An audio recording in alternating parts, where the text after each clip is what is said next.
Բայց իրար չեն սիրում, էլի Դա Վինչին ու Միքելանջելոն։ Երբեմն եղել է դեպք, երբ ստիպված են եղել միևնույն սրահում երկուսն էլ ստեղծագործ են։ Պալացո Վեկյոյի սրահն է։ Բայց ոչ մեկն էլ չեն ավարտել ու Միքելանջելոն գրում է իր օրագրում, որ ասում է ես իմ կարտոնը նկարեցի, դե իհարկե հետո գնաց Հռոմ, չէ, որպեսզի առաջադրանք ստացավ, չավարտեցի այդպես էլ, բայց մի բանից եմ ուրախ, որ Դա Վինչին էլ չավարտեց, ու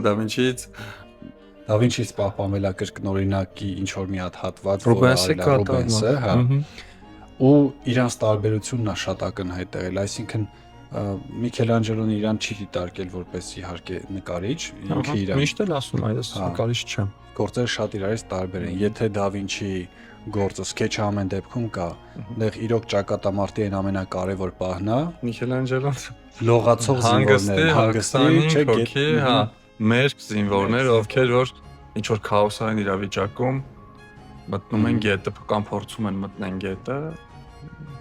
ու մի քիչ ինքը չընդունված տեսարան, այդքան լավ էլ չի ընդունվել հասարակության կողմից, միգուցե հենց դա էլ պատճառը հանդիսացել,